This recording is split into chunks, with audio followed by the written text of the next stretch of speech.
Hello guys, हम जिस movie की बात कर रहे हो मूवी है लायन। ये सच्ची घटना से आधारित है।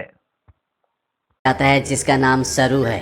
सरू अपने बड़े भाई गुड्डू के साथ ट्रेन में कोयला चोरी कर रहा होता है। दरअसल ये लोग बहुत गरीब हैं, इन्हें अपनी गुजर बसर के लिए चोरी करनी पड़ती है।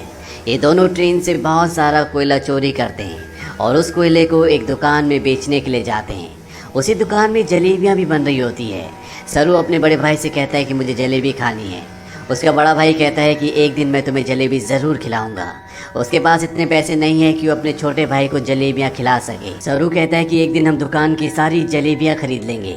अब कोयले के बदले में थोड़ा सा दूध दिया जाता है और ये दोनों भाई खेलते हुए अपने घर वापस पहुँच जाते हैं, जहाँ पर सरू और गुड्डू की एक छोटी बहन भी है। ये तीनों अपनी माँ के साथ रहते हैं। सरू की माँ अपने दोनों बच्चों से पूछती कि वो दूध कहाँ से लेकर आए, लेकिन वो इस बात का कोई भी जवाब नहीं देते। उसी रात को सरू का भाई गुड्डू काम पर जा रहा होता है। सरू कहता है कि मैं भी तुम्हारे साथ काम पर चलूँगा। उसका भाई कहता है कि तुम मेरे साथ नहीं चल सकते, क्योंकि काम पर बोरियां उठानी पड़ती है और इस काम के लिए तुम बहुत छोटे हो। सरू अपने सिर के ऊपर चेयर उठाकर दिखाता है, साथ ही साथ वो साइकिल भी उठाने की कोशिश करता है। सरू कहता है कि मैं कोई भी काम कर सकता हूँ। सरू की जिद करने पर उसके भाई को उसे अपने साथ ले जाना पड़ता है। ये दोनों के दोनों एक ट्रेन स्टेशन पहुँचते हैं। सरू अपने भाई गुड्डू की गोद में ही सो जाता है। उसका भाई उसे उठाने की कोशिश भी करता है, पर सरू बहुत छोटा है, उसे बहुत नींद आ रही होती है। वो कहता है कि मुझे सोने दो। सरू का भाई गुड्डू उसे एक बेंच पर लिटा देता है और कहता है कि मैं कल सुबह काम कर कर वापस लौट जाऊंगा, तुम यहीं पर रहना। जाने से पहले सरू अपने भाई को कहता है कि जब तुम लौटोगे तो जलेबी लेकर आना। वो कहता है कि ठीक है। सरू कहता है 2000 जलेबियाँ। इसके बाद उसका भाई गुड्डू काम पर चला जाता है। कुछ ही देर बाद जब रात और भी गहरी हो जाती है, स्टेशन पूरी तरह से खाली हो जाता है। इस पूरे स्टेशन पर सिर्फ एक ही बच्चा होता है और वो होता है सरू। सरू वहीं प्लेटफॉर्म पर खड़ी एक ट्रेन में जाकर बैठ जाता है। कुछ ही देर बाद उसे नींद आ जाती है। सुबह जब उसकी नींद खुलती है तो ट्रेन चल रही होती है। सरू ये देखकर घबरा जाता है और ट्रेन में चारों तरफ भागता है। वो अपने भाई को आवाज़ भी देता है, साथ ही साथ वो ट्रेन के दरवाजे खोलने की भी कोशिश करता है, पर दरवाजे पूरी तरह से लॉक्ड होते हैं। इसीलिए ट्रेन के कई बार रुकने के बाद भी वो ट्रेन से बाहर नहीं निकल पाता। ट्रेन की बोगी पूरी तरह से खाली है। सरू भूखा प्यासा इस ट्रेन में फंस चुका है। कुछ दिन का सफर तय करने के बाद ट्रेन कलकत्ता वेस्ट बंगाल पहुंच जाती है, यानी सरू के घर से 1600 किलोमीटर दूर। सरू मध्य प्रदेश के खांडवा डिस्ट्रिक्ट से है। वो स्टेशन पे उतरता है जहाँ पर बहुत ज़्यादा भीड़ होती है। वो टिकट काउंटर पर जाता है और कहता है कि मुझे अपने घर जाना है, पर यहाँ पर सब बंगाली में बात कर रहे होते हैं। सरू को किसी की बात समझ में नहीं आती। वो वहीं स्टेशन पर बैठे अपने जैसे कुछ बच्चों के साथ जाकर बैठ जाता है, जिनके पास कोई भी घर नहीं होता। पर कुछ ही देर बाद यहाँ पर कुछ लोग आते हैं जो उन बच्चों को उठाकर अपने साथ ले जा रहे होते हैं। सरू किसी तरह से वहाँ से भाग जाता है और वो एक बार फिर से रात के अंधेरे में इस बड़े शहर में पूरी तरह से अकेला है। उसे बहुत भूख भी लगी होती है। तभी उसे देवी माता की एक मूर्ति दिखती है। वो देवी माँ को नमन करता है और देवी माँ के चरणों में जो प्रसाद होता है वो उस प्रसाद को खाता है। अगली सुबह सरू ट्रेन ट्रैक पर चल रहा होता है क्योंकि वो अपने घर जाना चाहता है। तभी यहाँ पर एक औरत आती है जिसका नाम नूर होता है। वो सरू से पूछते कि तुम्हारा घर कहाँ है। वो कहता है कि गणेश तल है। ये मध्य प्रदेश में इतना छोटा गांव होता है जिसके बारे में किसी को कुछ नहीं पता होता। नूर उसे अपने घर ले जाती है, उसे खाना खिलाती है, नहलाती है। वो कहती है कल सुबह एक आदमी आएगा जो तुम्हारी मदद करेगा, वो तुम्हें तुम्हारी मम्मी से मिलवा देगा। अगली सुबह यहाँ पर रामा नाम का एक आदमी आता है। वो सरू की पूरी बॉडी चेक करता है और नूर को धीरे से कहता है कि तुमने बहुत अच्छे से काम किया। उन्हें ऐसी लड़के की तलाश थी। सरू को इन दोनों पर शक हो जाता है, इसीलिए मौका देखकर इस घर को छोड़कर भाग जाता है। सरू अपने कई दिन हावड़ा ब्रिज के आसपास गुजारता है। उसे हमेशा अपनी मम्मी की याद आती है कि किस तरह से उसकी मम्मी पत्थर तोड़ा करती थी और वो अपनी मम्मी की मदद किया करता था। सरू अपनी मम्मी से बहुत प्यार करता है, पर अब वो यहाँ से 1600 किलोमीटर दूर है, जिसके बारे में सरू को कुछ भी नहीं पता। सरू को इसी तरह से यहाँ पर 2 महीने बीत जाते हैं और एक सुबह जब बारिश हो रही होती है तो वो एक कैफ़े के बाहर बैठा होता है। कैफ़े के अंदर एक लड़का कॉफ़ी पी रहा होता है और बाहर से सरू उसकी नकल उतार रहा होता है। वो लड़का बाहर आता है और सरू को कुछ खाने के लिए देता है। इसके बाद वो सरू को अपने साथ पुलिस स्टेशन ले जाता है। वो बताता है कि इस लड़के को बंगला बोलनी नहीं आती है, हिंदी में बात करता है। जब मैंने इससे पूछा कि ये कहाँ से है तो इसने बताया कि ये गणेश तल्ले से है। इस जगह के बारे में ना लड़के को ना ही पुलिस वाले को कुछ पता होता है, क्योंकि ये मध्य प्रदेश में एक बहुत छोटा सा गांव है। लड़का सरू से उसकी मम्मी का नाम भी पूछता है। सरू कहता है कि मेरी मम्मी का नाम अम्मी है। दरअसल उसे अपनी मम्मी का नाम नहीं पता होता। पुलिस उसके पेरेंट्स को ढूंढने की बहुत कोशिश करती है, पर सरू के घर का, उसके गांव का, उसके परिवार का कुछ भी पता नहीं चलता। इसीलिए पुलिस उसे एक अनाथ आश्रम में भेज देती है। सरू 3 महीने वहां पर गुजारता है और 3 महीने के बाद सरू से एक लेडी मिलने आती है जिसका नाम मिसेस सूद होता है। वो सरू को बताती है कि पिछले 3 महीनों से हम तुम्हारी अम्मी को, तुम्हारे परिवार को ढूंढने की कोशिश कर रहे हैं, पर कुछ भी पता नहीं चला। हमने न्यूज़पेपर में इश्तिहार भी दिया, जिस न्यूज़पेपर को हर रोज़ 1.5 करोड़ लोग पढ़ते हैं, पर इसका भी कोई फ़ायदा नहीं हुआ। सरू कहता है कि मेरा घर यहाँ से बहुत दूर है, मैं अपनी अम्मी के पास, गुड्डू के पास जाना चाहता हूँ। मिसेस सूद कहती है कि हमने हर जगह तलाश करने की कोशिश की, अब इंतज़ार का कोई फ़ायदा नहीं है। एक ऑस्ट्रेलियन कपल है जो तुम्हें अडॉप्ट करना चाहता है, वो बहुत अच्छे लोग हैं, उनके साथ तुम बहुत खुश रहोगे, तुम्हें ऑस्ट्रेलिया जाना होगा। इसके बाद मिसेस सूद सरू को अपने साथ अपने घर ले आती है, जहाँ पर कुछ और बच्चे भी होते हैं। मिसेस सूद सबको इंग्लिश के वर्ड, टेबल मैनर से सब कुछ सिखाती हैं और अब सरू को ऑस्ट्रेलिया भेज दिया जाता है, जहाँ पर मिस्टर जॉन और उनकी वाइफ सू, जिन्होंने सरू को अडॉप्ट किया होता है, उसे देखकर वो बहुत खुश होते हैं। सरू को ये अपने घर ले आते हैं। छोटे से मिट्टी के घर में रहने वाला सरू जब इस घर को देखता है तो पूरी तरह से हैरान होता है।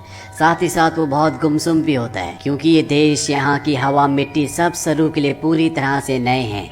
सरू की मॉम, जिसका नाम सू है, जिसने सरू को अडॉप्ट किया है, वो सरू से इंग्लिश में कहती है कि मुझे पता है कि तुम्हारा सफ़र इतना आसान नहीं था, तुम मुझे इस वक्त कुछ नहीं बता सकते, पर एक दिन तुम मुझे सब कुछ बताओगे। सरू धीरे धीरे इनकी भाषा, इनका रहन सहन सीखना शुरू कर देता है। बहुत जल्द वो इन सब के साथ कंफर्टेबल हो जाता है। मिस्टर जॉन और उनकी वाइफ सू सरू से अपने बेटे की तरह प्यार करती है। वो उसकी ज़िंदगी में किसी तरह की कोई कमी नहीं होने देते। 1 साल बाद ये एक और बच्चे को अडॉप्ट करते हैं, जो इनके साथ एडजस्ट नहीं हो पाता। वो अपने आप को नुकसान पहुंचाना शुरू कर देता है, पर मिस्टर जॉन और उनकी वाइफ इस बच्चे को कंट्रोल करने की, समझाने की कोशिश करते हैं, क्योंकि वो इसकी मदद करना चाहते हैं। उसी रात को मिसेस सू रो रही होती है। सरू उनके पास जाता है, उनके आंसू पोंछता है और उनके गले से लग जाता है, यानी कि अब उसने पूरी तरह से उन्हें अपनी मॉम मान लिया है। धीरे धीरे वक्त बीतता और 20 साल बीत जाते हैं। सरू अब बड़ा हो चुका है। मिस्टर जॉन और उनकी वाइफ, जो सरू के मॉम डैड है, उनको सरू पर गर्व होता है। वो होटल मैनेजमेंट की पढ़ाई करने के लिए मेलबॉर्न जा रहा होता है। वो अपने उस भाई से भी मिलता है जिसे मिस्टर और मिसेस जॉन ने सरू के बाद अडॉप्ट किया था, लेकिन ये दोनों एक दूसरे को पसंद नहीं करते। सरू अब होटल मैनेजमेंट की इंट्रोडक्टरी क्लास में पहुंच जाता है, जहां पर सब अपने बारे में बताते हैं। सरू कहता है कि वो अपना होटल खोलना चाहता है, साथ ही वो ये भी बताता है कि वो इंडिया में कैलकाटा से है। इसके बाद यहाँ पर जितने भी स्टूडेंट्स होते हैं वो सब के सब हाउस पार्टी रखते हैं, जहाँ पर सरू भी जाता है। यहाँ बहुत सारे इंडियन स्टूडेंट्स भी होते हैं, इसीलिए यहाँ पर खाने में बहुत सारा इंडियन फूड होता है। और सरू जब वहाँ पर जलेबियाँ देखता है तो उसे बचपन का वो लम्हा याद आ जाता है, जब उसने अपने भाई गुड्डू से जलेबी खाने के लिए कहा था और जवाब में उसके भाई गुड्डू ने कहा था कि वो उसे जलेबी ज़रूर खिलाएगा। सरू ने कहा था कि एक दिन वो सारी जलेबी खरीद लेंगे। सरू को जब भी लम्हा याद आता है तो उसकी आंखों में आंसू आ जाते हैं और वो अपने दोस्तों को बताता है कि वो कैलकाटा से नहीं है, वो किसी और जगह से है। बचपन में वो खो गया था, वो एक ट्रेन में बैठ गया था और जब ट्रेन रुकी तो वो कैलकाटा पहुंच गया था। यहाँ पर एक लड़का उससे पूछता है कि वो ट्रेन में कितने दिन तक था। सरू कहता है 2-3 दिन तक। वो लड़का उसके गांव का नाम पूछता है। सरू कहता है गणेश तले, लेकिन सरू को अब ये भी नहीं पता कि वो अपने गांव का नाम अच्छे से प्रोनाउंस कर पा रहा है कि नहीं, क्योंकि उसे हिंदी बोलनी नहीं आती, वो अब सिर्फ इंग्लिश बोल सकता है। यहाँ पर एक लड़का उससे कहता है कि कैलकाटा के हावड़ा ब्रिज से, जहाँ पर तुम बचपन में पहुँचे थे, अगर वहाँ से हम टाइम और ट्रेन की स्पीड को कैलकुलेट करें और वापस जाएं तो हम तुम्हारे गांव के आसपास के रेडियस में पहुँच सकते हैं। यहाँ पर एक लड़की उसे गूगल अर्थ के बारे में बताती है। वो कहती है गूगल अर्थ के सहारे तुम दुनिया की किसी भी जगह को ढूंढ सकते हो, पर सरू इस बारे में और ज़्यादा बात करने से मना कर देता है। इसके बाद ये पार्टी से निकल जाते हैं। सरू के साथ एक लड़की भी होती है जिसका नाम लूसी होता है। ये दोनों एक दूसरे की तरफ अट्रैक्टेड होते हैं, इसीलिए रात को ये दोनों एक दूसरे के फिजिकली बहुत क्लोज हो जाते हैं। अगली सुबह जब सरू उठता है तो उसे अपने पेरेंट्स की, अपने घर की, अपने गांव की याद आती है। उसे एहसास होता है कि उसके खो जाने के बाद उसकी मॉम, भाई बहन उसके लिए कितना परेशान हुए होंगे। इसीलिए वो गूगल अर्थ एप्लीकेशन के ज़रिए साथ ही साथ स्टेशन से अपने घर की जो दूरी होती है उसकी कैलकुलेशन करके हर तरह से अपने गांव गणेश तल्ले को ढूंढने की कोशिश करता है, पर उसकी सारी कोशिश पूरी तरह से बेकार हो जाती है। धीरे धीरे वक्त बीतता और 3 साल बीत जाते हैं। लूसी का और सरू का रिश्ता और भी गहरा हो चुका है। ये दोनों एक दूसरे से बहुत प्यार करते हैं, पर सरू आज भी अपने परिवार के लिए परेशान है। उसे कई बार अपने भाई की छवि दिखती है। उसे एहसास होता है कि उसका भाई उसे कह रहा है कि उसे घर चले जाना चाहिए। सरू अपने परिवार की यादों में उन्हें ढूंढने में इतना खोया होता है कि धीरे धीरे वो लूसी से अलग हो जाता है। वो लूसी से कहता है कि तुम मुझसे बेहतर इंसान डिजर्व करती हो। लूसी और सरू अलग हो जाते हैं। कई महीनों के बाद लूसी को सरू जब एक दिन एस्केलेटर पर देखता है तो वो उससे बात करता है। वो लूसी से कहता है कि वो उसे बहुत मिस करता है। इसके बाद एक बार फिर से दोनों एक दूसरे के बहुत क्लोज आ जाते हैं। लूसी सरू से कहती है कि तुम्हें अपनी मॉम के पास जाना चाहिए, उन्हें तुम्हारी ज़रूरत है। सरू अपनी मॉम के पास जाता है जिनकी तबीयत ख़राब होती है। सरू को आज तक ये लगता था कि उसकी मॉम ने उसे इसलिए अडॉप्ट किया क्योंकि वो कभी माँ नहीं बन सकती, पर सू सरू को बताती है कि मैं माँ बन सकती थी, पर मैंने और तुम्हारे डैड जॉन ने डिसाइड किया था कि हम 2 बच्चों को अडॉप्ट करेंगे, क्योंकि इस दुनिया में बहुत सारे ऐसे बच्चे हैं जिन्हें माँ बाप की, परिवार की ज़रूरत है। वो सरू को अपने बचपन का एक एक्सपीरियंस भी बताती है। वो कहती है कि मेरे डैड बहुत ज़्यादा अल्कोहल पीते थे, वो एक अच्छे इंसान नहीं थे। मैं हमेशा डरी डरी रहती थी, और एक दिन जब मैं अपने घर के पीछे गई तो मैं चाहती थी कि धरती मुझे निगल ले। तभी मुझे खेत की दूसरी तरफ एक बच्चा दिखा जिसकी ब्राउन स्किन थी, और अगले पल वो बच्चा मेरी साइड में खड़ा था।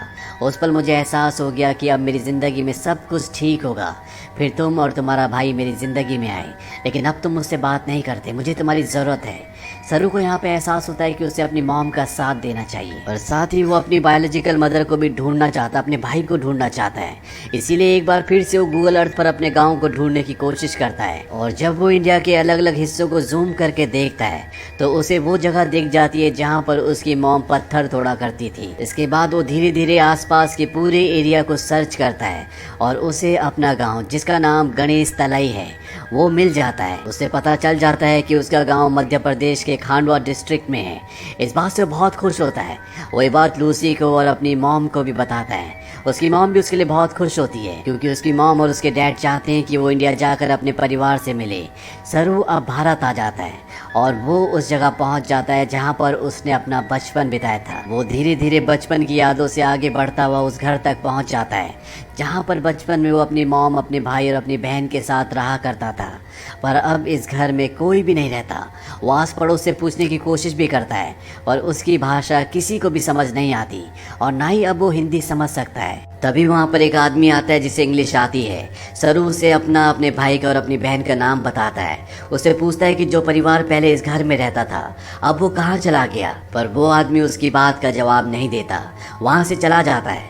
पर कुछ ही पलों के बाद वो लौट कर आता है और सरू को इशारा करता है। सरू जब उस तरफ जाता है तो वो देखता है कि सामने से एक बूढ़ी औरत आ रही होती है, और ये औरत और कोई नहीं बल्कि वो होती है जिसकी गोद में सरू ने अपना बचपन बिताया था। ये उसकी बायोलॉजिकल मॉम होती है।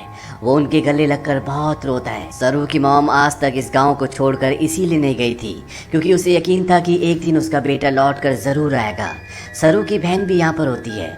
वो अपनी बहन को अपने गले से लगा लेता है, पर सरू अपने भाई से मिल नहीं पाता। उसे पता चलता है कि जिस रात वो अपने भाई के साथ काम पर गया था, पर सरू को नींद आ रही थी, इसीलिए उसके भाई ने उसे बेंच पर सुला दिया था। और जब उसका भाई जा रहा था तो सरू ने अपने भाई से कहा था कि सुबह जलेबी लेकर आना। उसी रात को उसके भाई गुड्डू की एक ट्रेन दुर्घटना में मृत्यु हो गई थी, यानी कि एक माँ ने एक ही रात में अपने दोनों बेटों को खो दिया था। पर उसकी उम्मीद ईश्वर पर उसकी आस्था थी, जो इतने सालों तक वो अपने छोटे बेटे सरू का इंतजार करती रही, और आज 25 सालों के बाद उसका बेटा वापस लौट आया। सरू इसके बाद ऑस्ट्रेलिया में अपने मॉम और डैड को कॉल करता है। वो उन्हें बताता है कि मुझे मेरा परिवार मिल गया, पर इससे कुछ भी नहीं बदलता। आज भी आप मेरे लिए वही हो जो पहले थे, आप मेरे मॉम डैड हो। इसके बाद सरू उन सभी जगहों पर जाता है जहाँ पर वो अपने भाई के साथ खेला करता था, और इन जगहों पर जाकर उसे अपने बचपन की याद आ जाती है जब वो इन्हीं रास्तों पर अपने भाई के साथ चला करता था। सरू को यहाँ पर एक और बात पता चलती है कि उसका नाम सरू नहीं बल्कि शेरू है, जिसका मतलब होता है लायन। अंत में हमें कुछ रियल फुटेज दिखाई जाती है जिसमें सरू के वो माँ बाप जिन्होंने उसे अडॉप्ट किया था वो इंडिया आते हैं। इंडिया में सरू की जो असली बायोलॉजिकल मॉम होती है वो उन्हें अपने गले से लगा लेती हैं। तो ये थी सच्ची कहानी सरू की। ऑफिशियल रिपोर्ट्स के मुताबिक पता चलता है कि भारत से हर साल 80,000 बच्चे गायब होते हैं, लेकिन उसमें से 1% भी बच्चे ऐसे नहीं हैं जिनकी किस्मत सरू की तरह हो। इसीलिए इस पूरी कहानी, इस पूरी फिल्म के जो हीरो हैं वो और कोई नहीं बल्कि मिस्टर जॉन और उनकी वाइफ सू है, जो अपने बच्चे पैदा कर सकते थे, पर उन्होंने फैसला किया कि वो अपने बच्चे पैदा ना करके उन बच्चों को अडॉप्ट करेंगे जिनके पास घर नहीं है, ताकि उन्हें एक अच्छा घर मिल सके। अगर इस दुनिया में हर एक इंसान की सोच इसी तरह से हो जाए तो ये दुनिया स्वर्ग बन जाए। तो ये थी पूरी कहानी फिल्म लायन की। ये फिल्म सन 2016 में रिलीज हुई थी। IMDb पर इसकी रेटिंग है 8। इस फिल्म का